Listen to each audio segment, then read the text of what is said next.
Bonsoir, il est 22 heures. Bienvenue à tous pour suivre avec nous ce journal dont voici les titres.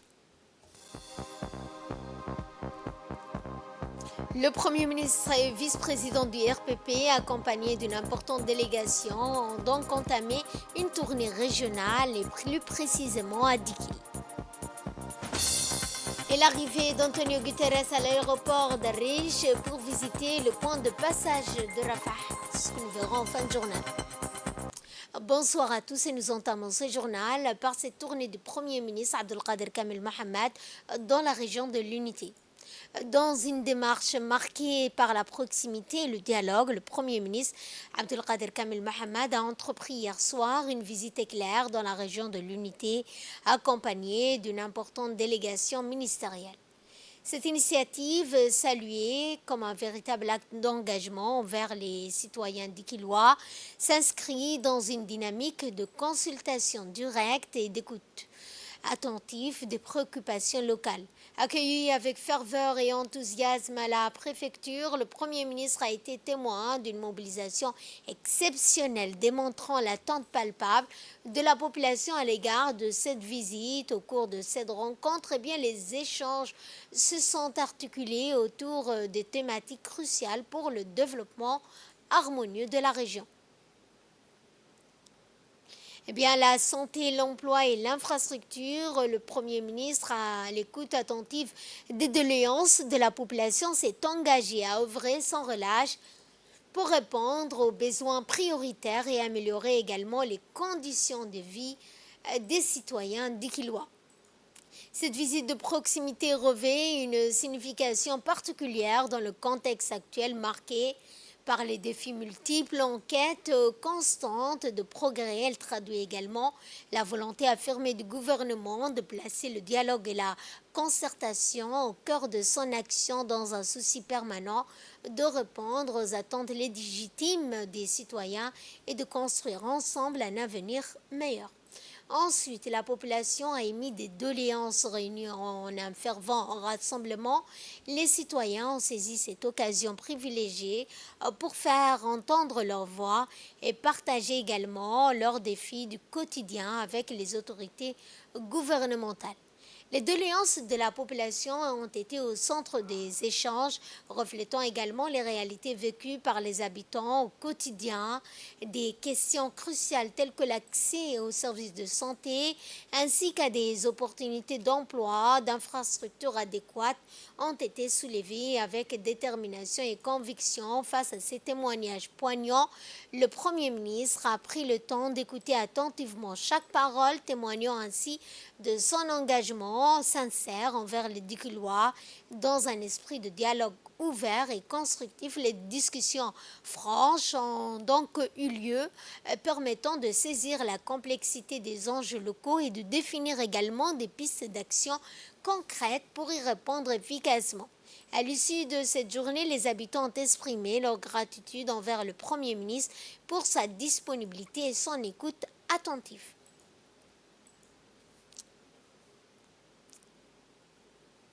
Et le directeur général du Djibouti Port Corridor Roads, Abdi Ibrahim Farah, a exprimé sa fierté en tant que natif de la région de l'Unité lors de son discours soulignant l'honneur et les privilèges d'intervenir aux côtés de la délégation ministérielle conduite par le Premier ministre. Il a également annoncé que les travaux de réhabilitation de la route entre Doudoubalala et Dikil débuteront la semaine prochaine avec la mise en place d'une route temporaire ou d'une déviation pour maintenir la circulation des biens et des services pendant cette période.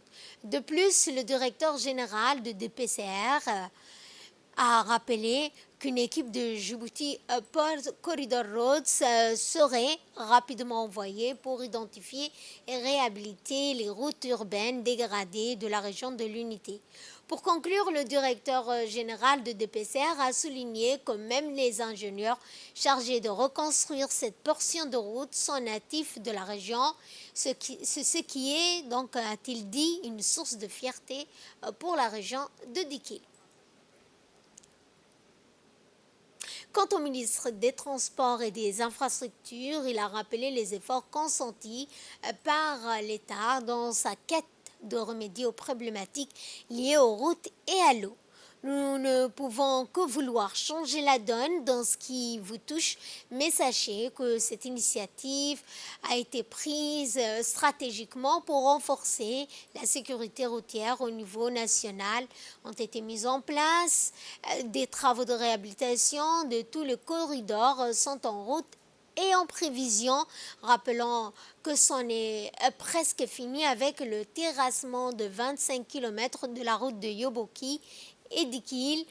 Pour ce qui est de la route de Daguerou et de Galamo, de 60 km, nous avons entamé avec l'engagement de la construction de cette route et actuellement nous sommes à 10 km goudronnés de la dite route. Dans sa prise de parole, le ministre de la Santé, Dr Ahmed Roubli Abdillah, a tout d'abord remercié la population de la région de Dikil pour leur accueil chaleureux. Pour répondre, a-t-il dit, aux questions que vous m'avez adressées. Tout d'abord, la question liée aux chauffeurs des ambulances. L'an dernier, beaucoup de chauffeurs d'ambulances de la région sont partis à la retraite et maintenant 4 chauffeurs sont recrutés et nous sommes en train de les régulariser. Le ministre a indiqué également que les procédures devraient prendre un moment vu que des recrutements de chauffeurs pour les ambulances se fera dans les autres régions de l'intérieur. Le ministre a suggéré également la distribution prochaine d'ambulances pour les régions, y compris la région de Dikil. Mais le ministre n'a pas caché son inquiétude sur l'entretien et la sauvegarde de ce véhicule qui se vend à 25 millions selon le ministre. Le ministre de l'Intérieur, Saïd Nouh Hassan, a évoqué dans son intervention les questions liées aux accidents de la circulation résultant des transports utilisés dans la région, particulièrement le bajaj. Le ministre a souligné la nécessité de dispenser d'une formation à la conduite aux chauffeurs, ce qui réduirait, a-t-il dit, les accidents de la circulation. Le ministre de l'Intérieur a également promis d'ouvrir une auto-école dans la région, à l'instar des autres régions de l'intérieur, proposant des cours de conduite pour les chauffeurs de bajaj. D'autre part, il a également souligné que le DPCR construira la route en réponse à la demande de la population. D'autre part, le ministre a abordé la question liée à l'hygiène et la collecte de déchets dans la région de Dikil, soulignant que la ministre des Affaires sociales et des Solidarités a fourni au Conseil régional un montant récemment de 1,8 million de nos francs pour créer une agence de la voirie dans la région. Quant au Premier ministre, il a indiqué, je le cite, « Je vous remercie énormément pour l'accueil chaleureux que vous m'aviez réservé à moi et à la délégation gouvernementale m'accompagnant dans cette mission pour une rencontre de proximité avec la société civile de Dikil.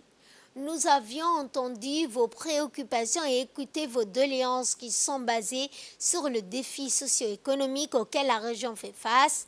Nous sommes ici avec vous non seulement pour vous écouter, mais pour voir de plus près les difficultés que la population rencontre dans la vie de tous les jours à travers des personnes choisies par la société civile. »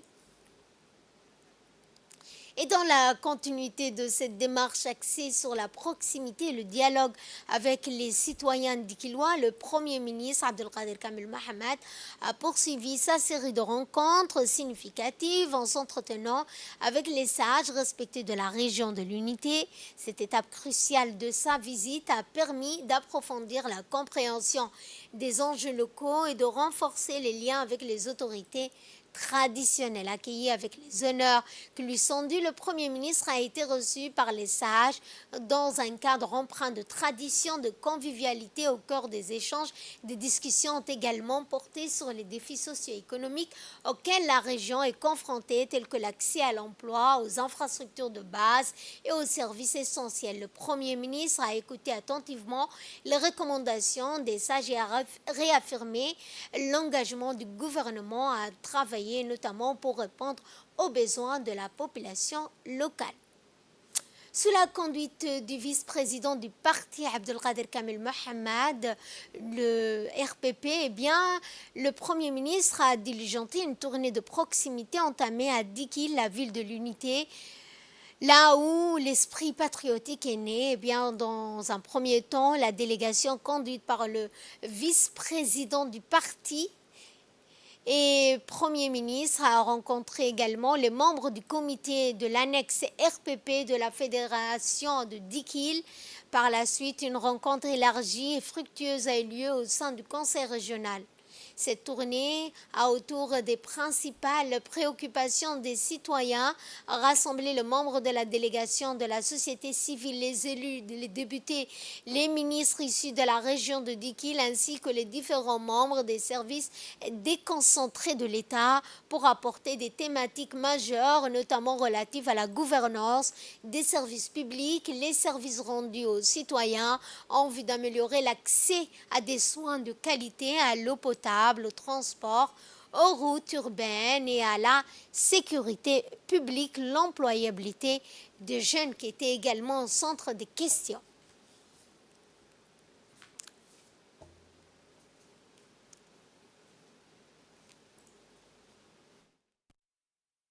Son intervention, le Premier ministre a indiqué notre objectif est clair, renforcer nos liens avec la communauté de Dikil et d'échanger avec les responsables, les représentants de la société civile. Le vice-président du parti du RPP, Abdelkader Kamel Mohamed, a entre autres rappelé l'importance cruciale de l'unité, de la cohésion sociale pour le développement durable et le progrès de notre nation. Après Dikil, donc rappelons que cette délégation conduite par le Premier ministre et vice-président du RPP poursuivra sa tournée à Lissabié et les autres régions de l'intérieur du pays et les 3 communes.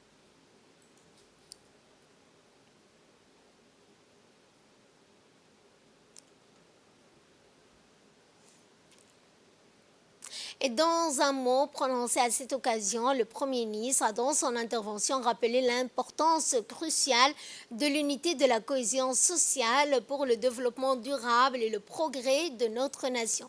Il a également souligné que lui et la délégation gouvernementale l'accompagnant s'est entretenu avec les responsables de la société civile sur la problématique liée à la route et a promis aux représentants de la société civile qu'il prendra compte de leurs doléances. Il a rappelé également le rôle prépondérant que la route joue pour un essor économique plus sûr et pour le développement social de la région. Dans le reste de l'actualité, le Parlement panafricain, le bras législatif de l'Union africaine, s'est réuni pour tenir une session extraordinaire au siège du Parlement à Midrand, en Afrique du Sud. À cet effet, les députés djiboutiens, membres du Parlement continental, ont pris part. Il s'agit de Safia El-Jibril, de l'honorable Mahmoud Moustapha Daher, Hallo Mohamed, Abdallah Barkat et de Hussein Mohamed Ali. Ainsi, le Parlement panafricain tiendra des élections des membres du bureau durant cette session extraordinaire. Les élections combleront également les postes de président, de premier vice-président, de 4e vice-président et du bureau qui sont devenus donc vacants à la suite d'élections et de changements inconstitutionnels de gouvernement de certains États membres de l'Union africaine. Dans l'actualité, eh bien, cette journée mondiale de la francophonie, en l'honneur de cette journée, eh bien, le 21 mars 2024, le ministère de l'Éducation nationale de la formation professionnelle, en collaboration avec l'Institut français de Djibouti, ont mis en place plusieurs activités cette semaine pour célébrer cet événement d'envergure mondiale. Un concours de dictée a été organisé dans tous les établissements scolaires du pays, réunissant ainsi des milliers de jeunes élèves de tous les niveaux d'enseignement. Cette compétition a offert aux élèves l'occasion de se surpasser et de témoigner de leur attachement à la langue française. Les établissements scolaires se sont pleinement investis dans l'organisation de cet événement en mettant à disposition des infrastructures nécessaires et des outils pédagogiques adaptés.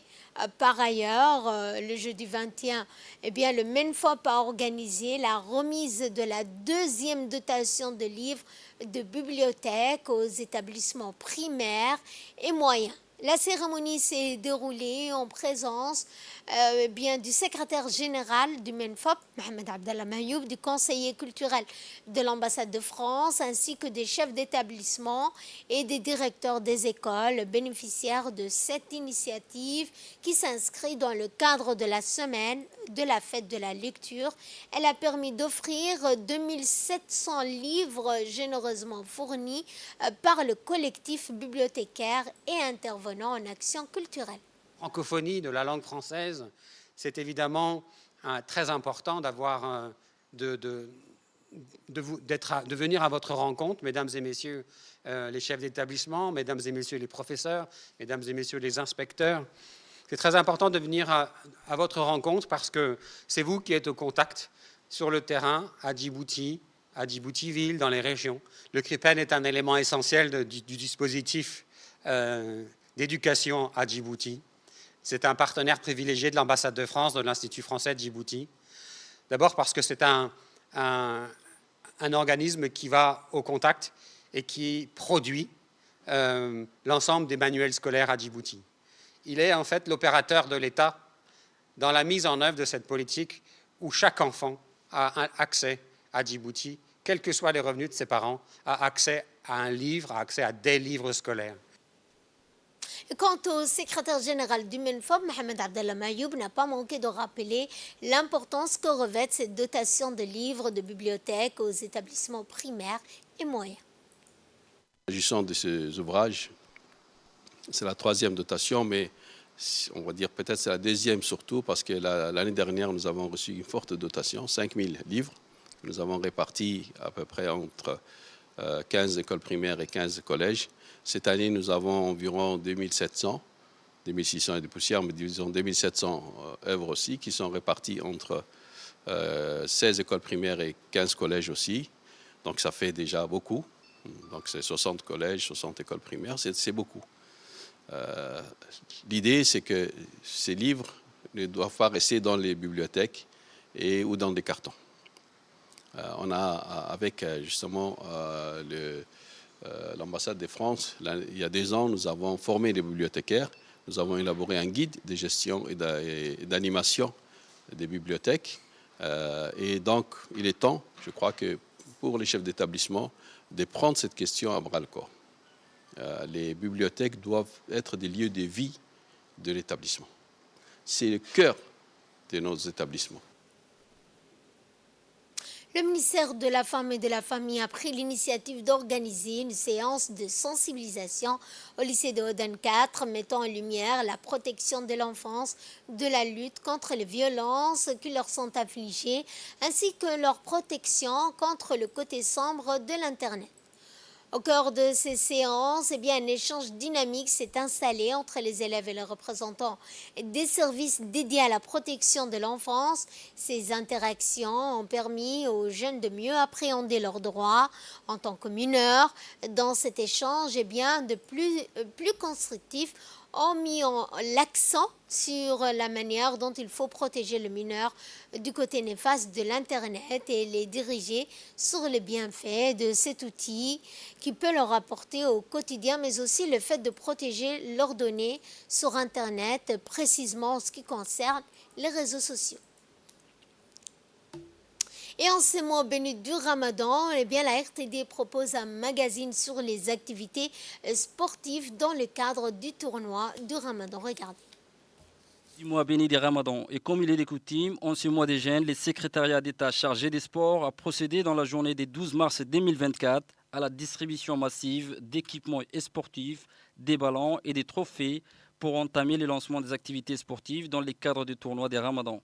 Une cérémonie à l'image de l'événement hautement symbolique pour les associations sportives qui, après avoir réceptionné les équipements et participé aux échanges fructiers pour le bon déroulement de cet événement majeur, très apprécié par les amoureux du ballon rond, ont lancé, sous l'égide du secrétariat d'État chargé des sports, les très attendus tournois des Ramadans à Djibouti-Ville et dans toutes les régions du pays. Aujourd'hui, nous avons lancé un projet de distribution des matériels sportifs pour les associations des quartiers qui ont l'habitude d'organiser le tournoi durant le mois béni de Ramadan. Nous avons enregistré 34 associations ici de la commune de Balbala et de Blaous. Et nous avons reçu ce matin les présidents de ces associations. Le secrétaire d'État chargé des sports en personne a donné quelques directives dans le cadre de ce tournoi édition 2024. Et Inch'Allah, le service communication du département va sillonner l'ensemble de ces associations pour voir exactement dans quelles conditions il organise ce tournoi. Depuis les débuts du mois béni des Ramadans, l'enthousiasme ne faiblit pas autour du tournoi de football organisé dans les 3 communes de Djibouti. Et depuis le lancement, une équipe d'ISCS sillonne les principaux sites de l'événement où chaque après-midi, la passion du football anime les jeunes djiboutiens. C'est avec la même ferveur et enthousiasme que les activités sportives du mois des Ramadans ont été lancées dans la région d'Ali Sabié, au centre d'entraînement de haut niveau, plus précisément. Réunissant tous les cadres régionaux et les fervents du sport, le lancement des activités ramadanesques a été officiellement orchestré en présence notamment du député Abdi Khairebour, du vice-président du Parlement Omar Ahmed Waïs, du préfet de la région Abdul Malik Mohamed Banouita, ainsi que du président du conseil régional M. Charmaki Hassan Allali. Les autorités régionales ont unanimement loué les organisateurs ainsi que les secrétaires d'État chargés des sports, son Excellence M. Hassan Mohamed Kamil, qui ne ménage aucun effort pour le développement du sport régional. Je tenais à remercier tout d'abord le ministre des Sports, M. Hassan Mohamed Kamil, et le sous-directeur Ahmed, qui réalisent des activités régulièrement durant les périodes du mois de Ramadan, qui permet aux jeunes de se retrouver, de se rassembler et en même temps de pratiquer les sports, tout type de sports, que ce soit le football, le handball, les baskets, ainsi que les pétanques. Même les filles ont participé et vont participer également à ce tournoi, chose qui est positive. Cela démontre aussi la place qu'occupe la région d'Ali Sabir dans l'activité sportive de la République de Djibouti. Donc je remercie également les parlementaires et les doyens. Donc nous sommes là pour accompagner toutes les activités sportives. Tadjoura ne manque pas également de participer à la fête en organisant une compétition intense sur les terrains mythiques des Harak au complexe ainsi qu'à Gablassan. Une ambiance électrique règne sur les terrains avec un dynamisme incroyable qui anime chaque match. Dès 17h, la foule se presse autour des terrains, créant une atmosphère unique pour les joueurs et les spectateurs. Plusieurs catégories d'âge participent à cet événement unique qui rassemble tous les passionnés du ballon rond. Pour garantir le bon déroulement de cet événement majeur, une équipe du secrétariat d'État chargée des sports parcourt plusieurs sites où se déroulent les tournois. Il est à souligner que ce tournoi se déroule simultanément dans tous les pays jusqu'à la fin du mois, promouvant ainsi un mode de vie sain et actif même pendant cette période de jeûne sacré. Comme il est de coutume, durant les mois de Ramadan, sous l'égide du secrétariat d'État chargé des sports, nous, les associations sportives, avons lancé les tournois de football cet après-midi. Les matchs ont commencé à 17h et vont continuer jusqu'à l'heure de la rupture des jeûnes. Les joueurs et les spectateurs s'adonnent à ces plaisirs uniques, célébrant les talents, les buts, dans une ambiance empreinte de fair play. Il est à souligner que ce tournoi se déroule simultanément dans tous les pays jusqu'à la fin du mois, promouvant ainsi un mode de vie sain et actif même pendant cette période de jeûne sacré. Le tournoi de football du Ramadan attire un public considérable, allant des spectateurs enthousiastes aux détecteurs des talents et aux entraîneurs avisés. Nous sommes au 12e jour du Ramadan. Les tournois de football organisés par les associations sportives à travers les pays, sous l'égide du secrétariat d'État chargé des sports, progressent et entrent dans leur seconde phase, celle des éliminatoires. Outre le football, la pétanque est également la discipline la plus pratiquée en ce mois béni du Ramadan. Dans le cadre de leur plan de travail annuel 2024 et en harmonie avec les mois sacrés des Ramadan, la Fédération djiboutienne des sports des boules a organisé un tournoi de pétanque rassemblant les joueurs engagés dans les activités de la fédération et représentant les 3 communes de la capitale. Sur le site de Cheikh Moussa, le secrétaire d'État chargé des sports, son Excellence Hassan Mohamed Kamil, s'est joint au match programmé pour la 5e journée où il a été accueilli par les présidents de la fédération, Moussia Ali Elmi, ainsi que par les membres de son comité directeur. Ces événements sportifs sont et restent un terreau fertile pour les organisateurs et responsables de repérer des nouveaux talents et pour les jeunes joueurs, une chance de se faire remarquer et de réaliser le rêve de devenir des professionnels du football. Ainsi, ces tournois ne sont pas seulement des compétitions sportives, mais également des rassemblements où l'esprit de camaraderie, des compétitions saines et des développements personnels sont encouragés. Il s'agit, à travers ces tournois, pour les professionnels DSS, de renforcer la dynamisation de la communauté sportive locale et par conséquent promouvoir des valeurs positives associées au sport.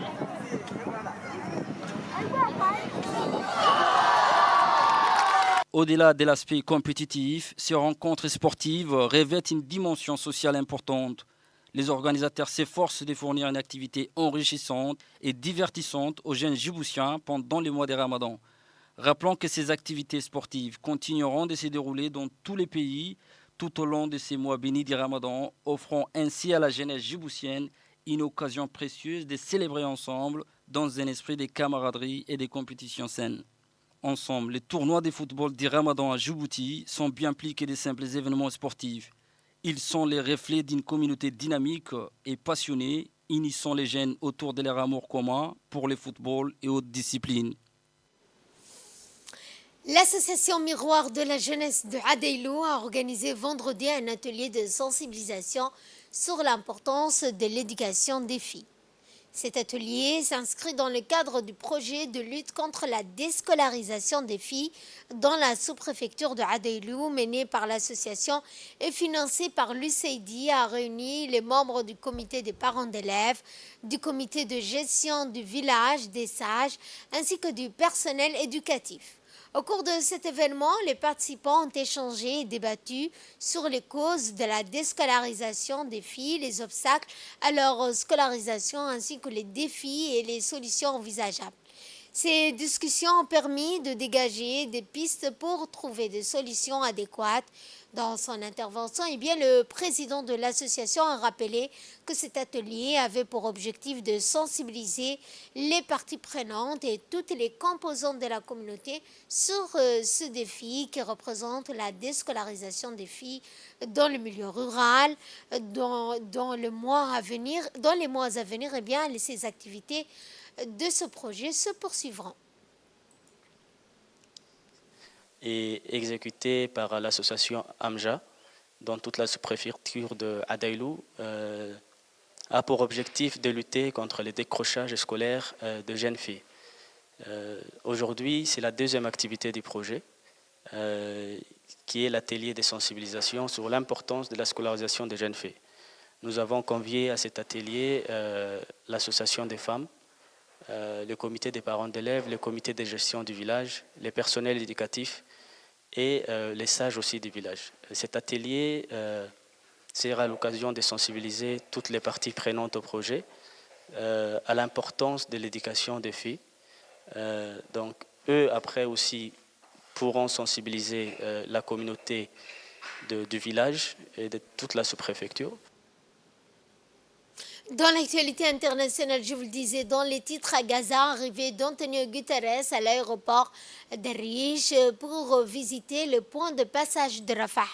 Le secrétaire général des Nations Unies, Antonio Guterres, est arrivé à l'aéroport international d'Arish dans la province égyptienne du Nord Sinaï en compagnie du commissaire général de l'Agence des Nations Unies pour l'emploi des réfugiés palestiniens et du ministre égyptien de la Santé, Khaled Abdel Ghaffar, dans le cadre d'une visite de solidarité avec la bande de Gaza en proie à une agression sioniste génocidaire depuis plus de 6 mois. La visite de Guterres en Égypte comprend l'inspection de la frontière terrestre de Rafah et le renouvellement de l'appel d'un cessez-le-feu dans la bande de Gaza qui subit une agression sioniste depuis le 7 octobre 2023. Guterres devrait donc tenir une conférence de presse devant le point de passage de Rafah et s'adresser au monde entier sur la nécessité d'un cessez-le-feu